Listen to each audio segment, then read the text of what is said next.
first off, I want to ask you, how did each of you find your voice at this time? Because you're here because for one, we've invited you and also identified that each of you have done some great work already. And so, again, how did you find your voice? Well, I guess I found my voice at a young age. I've been public speaking now since I was 7 or 8. I went to our immersion school. I went to Cutswood at a very young age. I was in kindergarten. From kindergarten to 8th grade, I went to Cutswood and I learned my language fluently. And there, Daryl Kipp would always have guests. And so in Cutswood, we were really groomed to have a voice and be heard and be spoken. So school and then my family.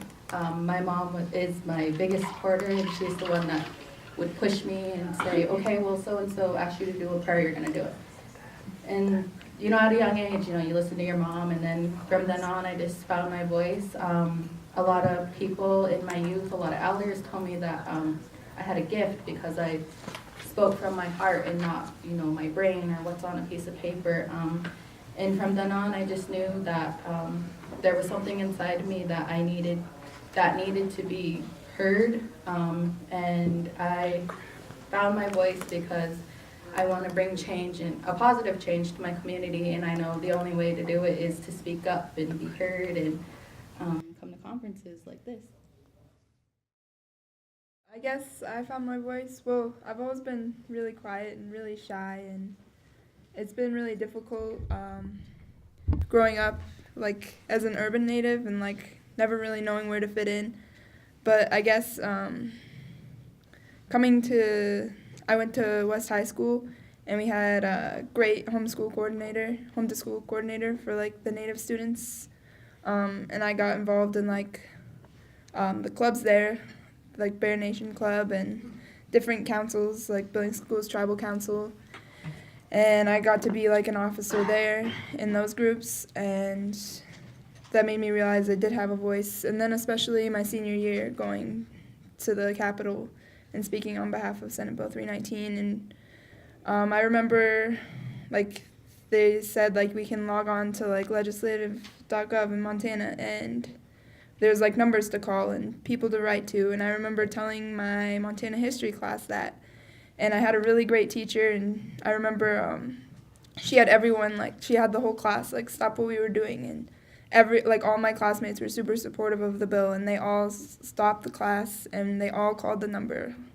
And, everyone in the class did that. And it was really amazing. And not only did I realize that I could make a difference, but I think, it helped everyone else. They're wow, what we do actually does make a difference. So that was really awesome. Wow. So where I found my voice was somewhere in middle school.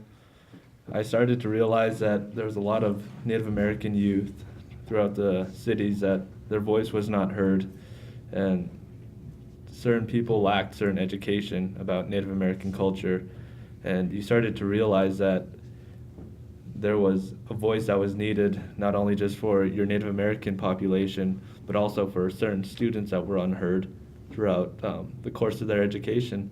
Their voices were swept under the rug. No one really cared about their opinion just because they weren't popular or they weren't voiced correctly. They were the ones that stood on the sidelines while the popular rich kids had their voices heard, and we followed their steps. So I decided to start speaking up and becoming more fluent with my public speaking and trying to voice those that weren't heard in the beginning. Any audience questions at this time? A lot of us here back in the day, we were always warring with each other. Now we're all here together. I just wanted to ask, is it Georgia? Yes. How does it feel to be sitting by two black people?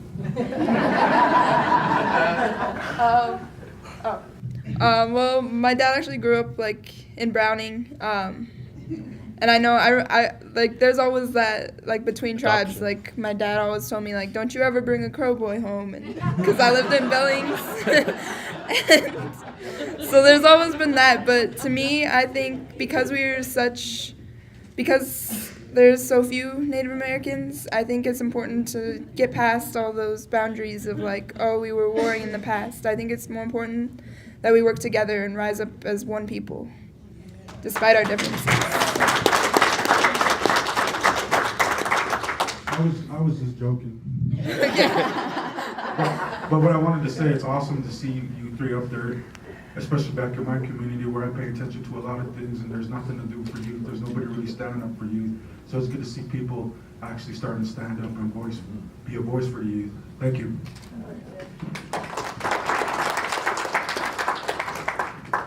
I like the participation. What is it that we could say to Native youth that just become of voting age, that are thinking about getting more involved in either tribal politics or environmental issues on their reses or traditional territories? What would you say to young folks that to motivate them to get out and vote, to get out, to get their grandparents to vote, to get engaged on a higher level? To motivate them is you have to encourage them to let them know that their voice will be heard, and that every vote counts. But when they're seeking to become environmentalists and tribal politicians, I believe you should also encourage them to seek their education along the lines, and to make sure that there's education behind their vote, because I believe there's not a lot of education behind certain votes, even especially with tribal politics. It's usually just about they usually vote on how big your family is, and like your family usually backs you up. And just like you've seen it throughout America, you know, we voted in Donald Trump. He's a businessman, not a politician. And you've seen that, you know, people voted for him just because of, you know, who he was and not his capability. So to go off kind of what Chase said, I do agree with him. We do need more encouragement in our Native children and our Native youth to go to college, to get an education. You know, growing up, my grandpa and my grandma, and, you know, I come from a long line of teachers and very important people that all went to college. And so growing up in Browning, you know, when I got to high school, I was kind of the only one with like a plan for life. Like I was the only one that knew like, okay, I'm gonna go to college, I'm gonna do this, I'm gonna do that. The thing that I see, not the negative thing, but the deficit in Indian country is that we do not encourage our kids every day to go to school, to go get an education, you know. And then we also don't encourage them to get involved in tribal politics. Like Chase said, it's who has the bigger family. There's no logical thought behind a vote, because it's just like, oh, well, my uncle wants to be chairman, I'm gonna vote for him because he's my uncle and maybe he'll get me a job. We need to stop that. We need to make that that's one of the bigger issues on my community, but probably everybody else's, is that nobody steps up and says that. Well, what's your uncle's, you know, what is he gonna bring to the table? What's his educational background? You know, people don't think of those things, and I think we as Native people need to start bringing that up. We need to bring that up when we have our council meetings. We need to bring that up when people are running for council, because, you know, I know that there have been people on tribal council who don't even have a bachelor's degree, and I honestly don't think that's right. If you're going to run a country, you should be educated, because education now runs the world. If you're not educated in this world, you're not going to necessarily make it. So to get Native kids involved, I think we need to start at home, and we need to start encouraging them to go to school, but also not just to go to school, but to go out into the world and experience it, because school isn't the only place where you're going to learn life lessons. And so we just need to encourage our kids to go in the right direction, go in a positive direction, because even if they don't go to school, as long as they're still living their lives good, a positive outcome is going to come from it. I'd like to know, dovetailing on that, what issue do each of you find most urgent in Indian country? a big issue that I see is education and children not pursuing their educations. And we also have, the drugs and alcohol is a huge thing in all Indian country. But the thing that I see in my community is that kids aren't being raised with integrity. There's no morals, there's no values. Our teen pregnancy rates are high, and if you're a child raising a child, there's necessarily, I'm not saying they're going to be raised bad, but you're still a kid yourself trying to raise another kid. And I think that we need to start going back to our Native teachings, our Blackfoot way of knowing, our Cree way of knowing, like all the way our grandparents and our ancestors were raised and brought up. I think we need to start bringing back those teachings, those morals, those values, that integrity that we as Native people lost. We need to bring it back. That's the huge thing that I see in Native country or my community. There is a lot of drugs and alcohol, but there's no, we lost ourselves as Blackfoot people, as Native people. And that's one of my main concerns in life, is bringing back those Blackfoot teachings and just to bring our people back to the strong, resilient people that they were hundreds of, who our ancestors were. That's how I want my people to be in, because once we get past historical trauma, once we get past the oppression and the suppression, we'll be back to the strong people that we once were.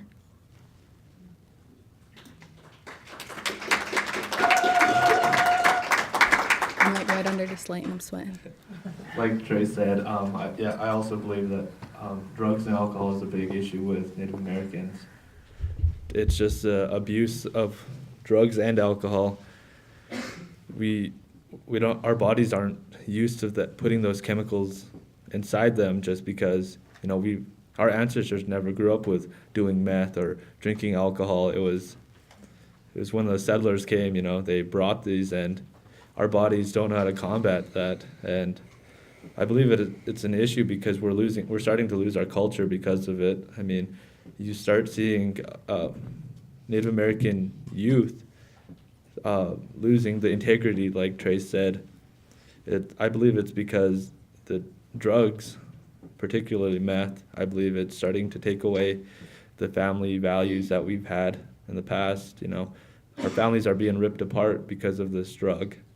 They're starting to lose of who they are. And I believe it starts at home. We have to encourage one another not to put a needle in our arm, not to smoke something up. We have to, it just starts with one encouraging voice, and just like one little spark, you can start a fire. I mean, we just have to start with one little voice, and it starts at home with the youth.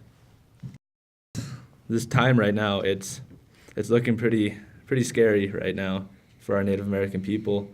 And like I said, it's not how you start a race, it's how you finish it. The settlers came over, and it was a bad time for our people. Diseases, smallpox, it was an epidemic of diseases that hit our people, and the abuse of alcohol with them, and rape and killings. And that's a bad history that our people and everyone else doesn't like to look at, just because it's sad, and it's hard to comprehend how bad it was. But I believe it's time to look past that now. We need to accept our past to look at our future. We have to start looking on how to finish this race of life.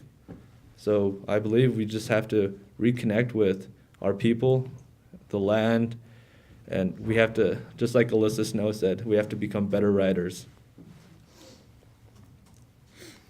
A big problem that I've seen throughout Indian country, and especially urbanly, is the lack of respect and just realization for missing and Indigenous women in the country, in Montana and all over.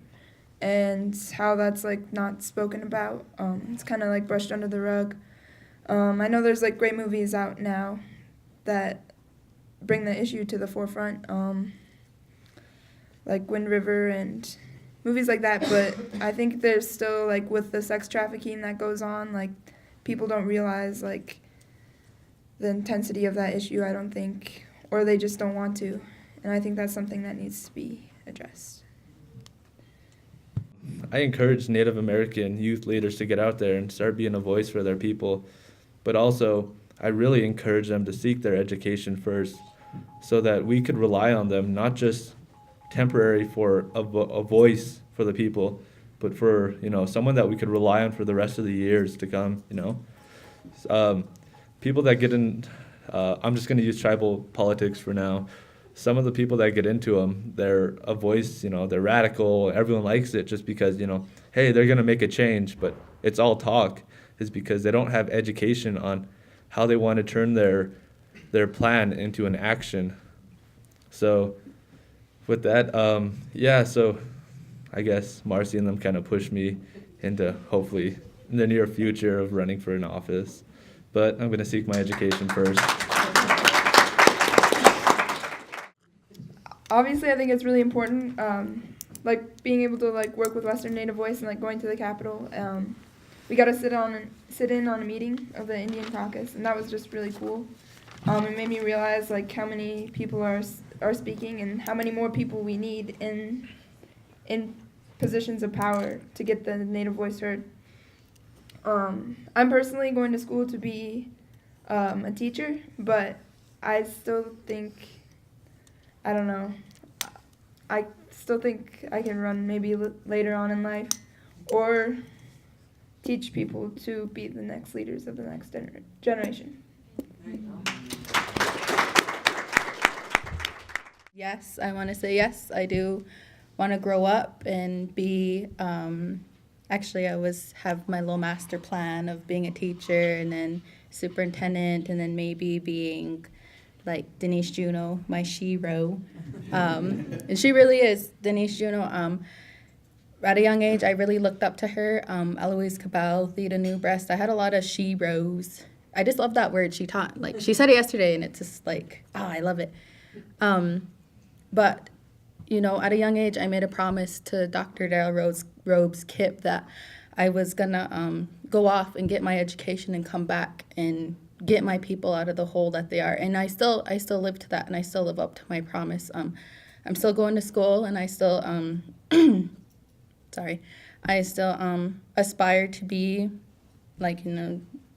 not the greatest, but one of the better people that comes back to the reservation, because we have a lot of people that talk and say, oh yeah, I'm gonna go to this so-and-so school and I'm gonna come back, but they never do. But I'm gonna hold my promise, and I am gonna go back to my reservation and help them get out of the hole, the trauma, the hurt that they are in, and then hopefully work in the Capitol, because that's kind of always been a lifelong dream of mine, is to be a big shot at the Capitol.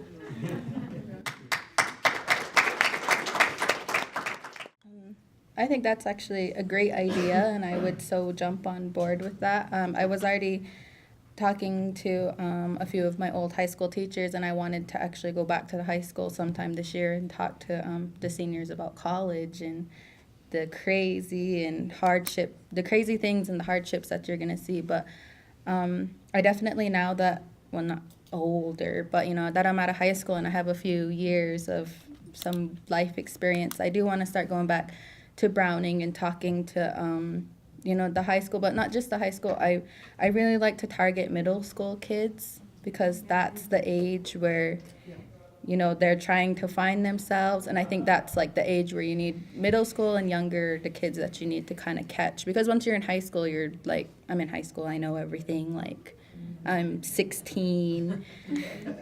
So I would like to do that. We should talk about that. I am totally down, and I want to start helping my community, better my community, but I also want to help better other people's community, because once you get more than just one person in one community and you have 10 other people all over the state of Montana, that's when you get a big team together, and that's when we're going to make a change. And I honestly think that we are going to make a change, and this is the turning point. This is all the people, us three sitting up here, but also you guys. We're all going to be the ones to turn Indian country around, and I honestly believe that from the bottom of my heart. So yes, I am. That's an awesome idea, and we should meet on that sometime.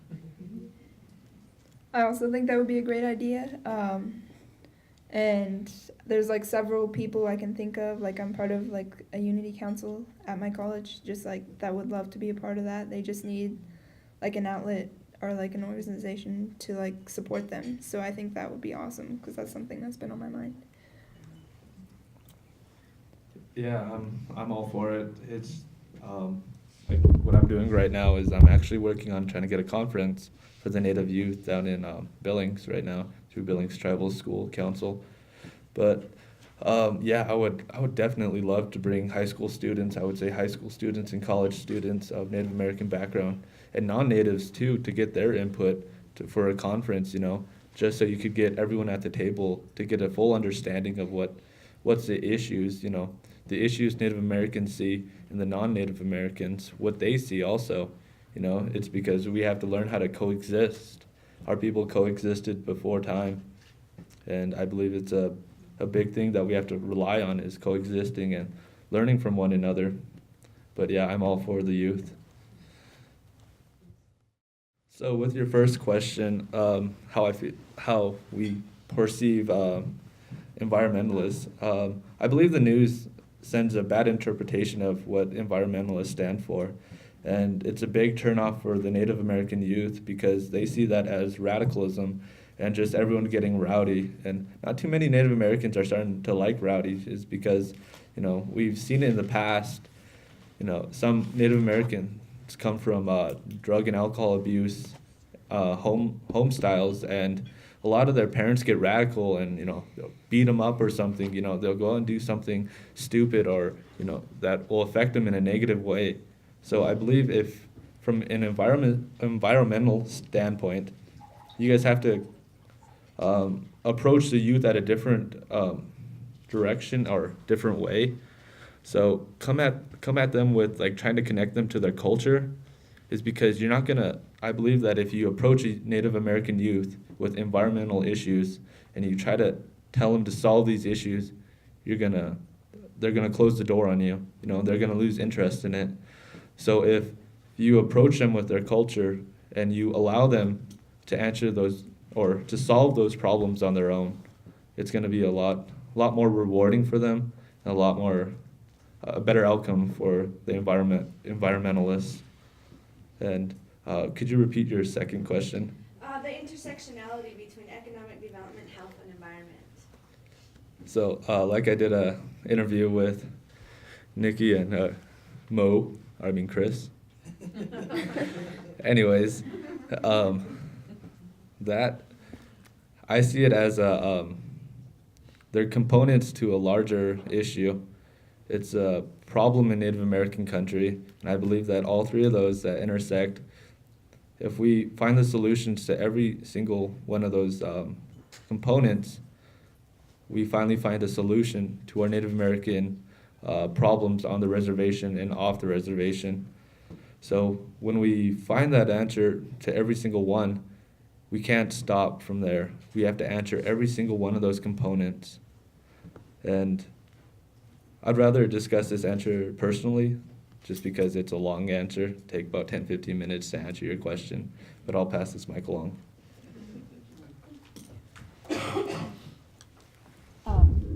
So Chase actually had the same idea as me. But what I was going to say is that I think how we're going to get Native youth involved with the environment is just to remind them, like he said, that we as Native people, we're environmentalists, you know, we call it Napi's world, you know, before settlers came. And in Napi's world, we really were, you know, we were in tuned and we were in harmony with everything around us, like, you know, not just the earth, but, you know, the buffalo, the fish, everything around us. So I think, you know, going back to what I said earlier is bringing back our Native teachings, our Blackfoot way of knowing. Then that's when kids are going to start understanding, well, wow, if I overpick peppermint right here, it's never going to grow back. You know, certain little things like that, kids, youth don't know that anymore. And I think once you start educating more, because the only reason why I ever knew anything about the environment or any kind of situation is because I went to conferences with my mom. Nobody comes to the schools and talks about global warming. Nobody comes to your school and talks about, you know, the different gases and everything that's going on in our world, the oil spills. No, like, you don't hear anything like that. You literally have to go out on your own. And I think for starters, education, again, we need to start bringing light to environmental issues, because nobody does. Like Shay said, they're brushed under, you know, the carpet, you know, and it's just like, whatever. So once we get that going, I think youth will be more involved. And then once again, with what Chase said, that the 3 breakout sessions, you know, they are the 3 main components, but I really think that the environmental component is the largest and the most important, because, you know, we're living on this world. This is our environment, and if we don't take care of it, then we're going to lose it. And then what happens when there's no trees, when there's no air, when there's no fresh water? What are we going to do? So once we can solve all of these 3 components, I can't necessarily say solve all the problems in the world, but things will start falling into place. I really think that these main topics are 3 key puzzle pieces to bringing our world back to the way it was, to bring a positive change. Something for me, like something that goes along with all of these components, the social, the economic, environment, everything. Something that could help with all of these problems, I believe, is education. I'm currently writing like a big research paper on Indian education for all, and I know there's like the 7 truths that are taught with that, but I think like adding things like in there, like the environment, also would like be very beneficial, not to just natives around Montana, but like to everyone in the world. I remember the environment's always been like something, like everyone calls me a tree hugger because like I talk to trees and stuff, but I remember staying up all night during the election, and like I was like, tears were streaming down my face, like when I realized like Trump's gonna be our next president, a man who believes that global warming isn't even a problem or exists, is like in office. I'm like, what are we gonna do?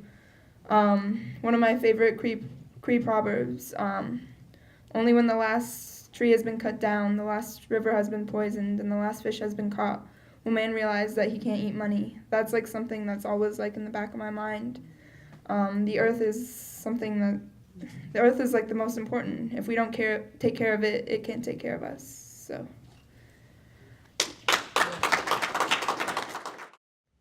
Yeah, so with that, I was going off of the idea of what I saw in history. It was when Native Americans, in particularly the Sioux, when they were starting to be put on the reservations, and they were starting to lose their culture identity and their ways of practicing their beliefs. The creator and a gentleman, they brought the ghost dance. And the ghost dance, it brought their people together. And I believe that we should believe in that same idea, is that we should start bringing our elders together and our culture together within the communities, and holding a big cultural ceremony for praying for the community to become united again.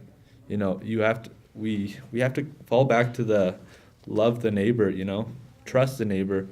And shoot, when I go to Browning, that's where I'm from, I don't trust anyone, not gonna lie. Like even my own friends, they're crazy sometimes. But we have to start trusting one another, and I believe that we have to fall back on our culture, you know. Our culture, it gives us a sense of identity with our people.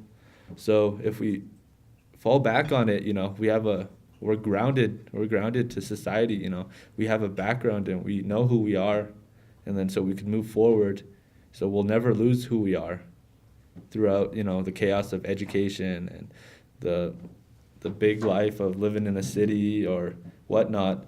But I believe that we should start within our Native American communities and becoming united and starting to educate them on our culture and keeping it alive with our language. Because just like Lance said, there was, I believe, seven or eight Assiniboine full speaking speaking Assiniboine language. Yeah. But yeah, I just believe it's on our people. We have to start uniting one another again and start educating about the culture. Again, to elaborate with what Chase said, I do really agree with him. I honestly believe that the drug and alcohol problems on reservations stems back to historical trauma and stems back to cultural identity.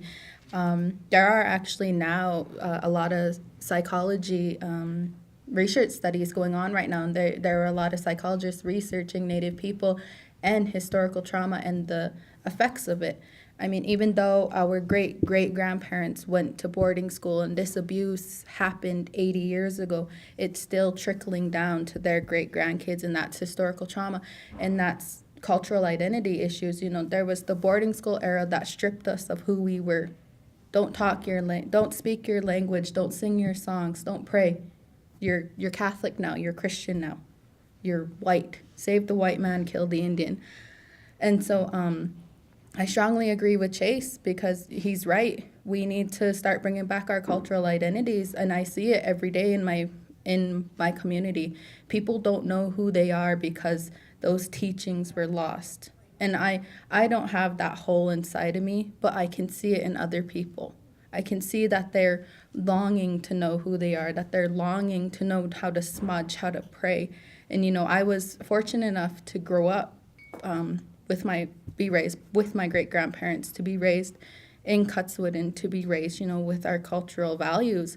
And that's why I strongly believe in bringing back our traditional teachings, because once Native people fill that hole, fill that void, you know, realize who they are as people and how strong our people are, then that's when we're going to kick meth. That's when we're going to kick alcohol. Those demons, they're bad and they poison you. And in our culture, you know, when like depression or meth, those things, they bring bad spirits inside of you. They put bad things in you.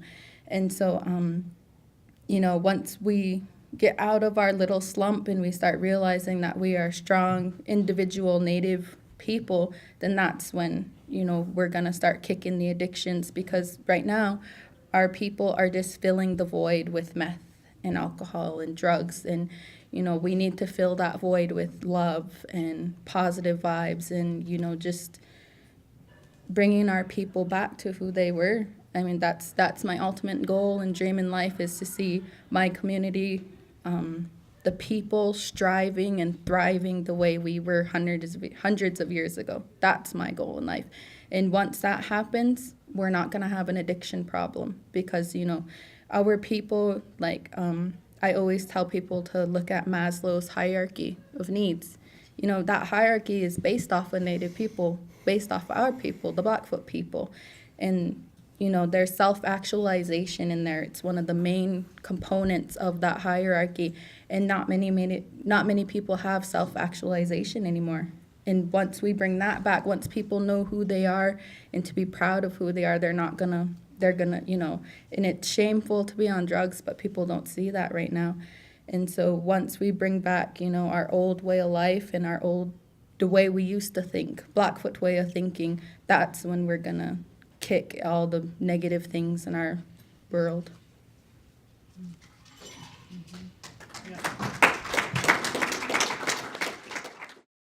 So last thoughts for the people that are watching on Facebook, all 666 of you guys. Can we get one more person on there? So that's like it's a real iffy number for Facebook. But just my last thoughts are, you know, I'm honored and I'm thankful that I was here and I got to be with all you wonderful people.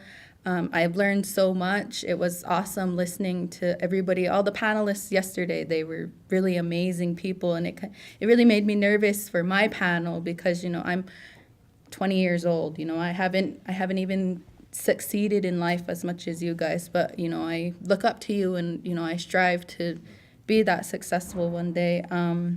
I encourage everybody who's watching to get out. I mean, us three sitting up here, everybody can do it. You know, I'm a normal little girl from Browning. He's from Browning. She's Cree. But no, I jokes. But we're normal people, and people need to see that. We need to see that, you know, we grew up in rural communities. I've seen poverty, I've seen that, but I'm still up here. And people don't see that. People don't see that you can come from, a Cut Bank Creek, you can come from Heart Butte, you can come from anywhere and still make a change and, make something happen in this world. Nothing's holding you down but yourself. And I encourage everybody to, step up. And if you want to be at conferences, let anybody know. If you want to come talk, let's do it. You want to make a change in your community, the only person that's holding you back is yourself. So I encourage you to get a backbone and start using your voice, because it's high time Native people start doing it again.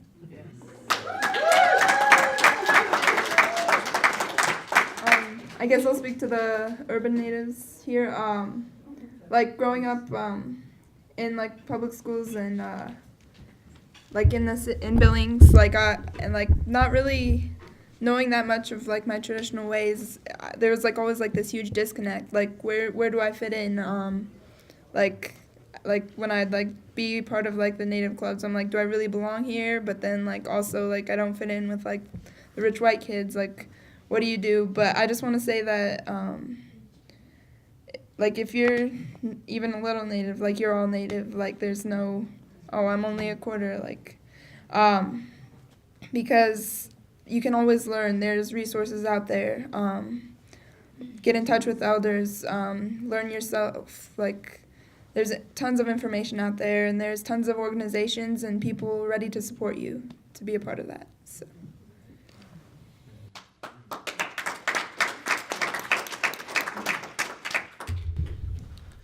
Some of my last thoughts for this is I'm very thankful for everyone that attended this conference, and thank you for Montana Native Vote and Western Native Voice for allowing me to come up here and speak on behalf of the youth. But so I just believe it starts with all of us here. I believe that we have to start grooming the next Native American leaders. We have to start bestowing upon our education upon the Native youth. We have to start encouraging them to get out. So the first place I would say to start is to get out and start voting, start getting your voice out there, start being heard, and then from there, start educating yourself, start falling back on your culture, and then start moving forward. Prepare yourself with the right tools and necessities to be successful in the future. And I'm just thankful for everyone out there that has encouraged me to get to this point in life, and for bestowing upon tools and the necessities that I need to be successful and to help guide Native Americans that are behind me with certain issues. And thank you guys. Oh, wait, I have one last thing. One more thing I'd like to say for the Facebook viewers is, if you are a woman, your voice is heard a lot better than a man's. I was always raised to know that a man may be more powerful in this world, but a woman is more powerful in the next world. And so, I really strongly encourage young girls to get up here and start doing things, because we as Native women, we were the ones that held the power, not our husbands, not the men. So it's women like us that are going to change the world.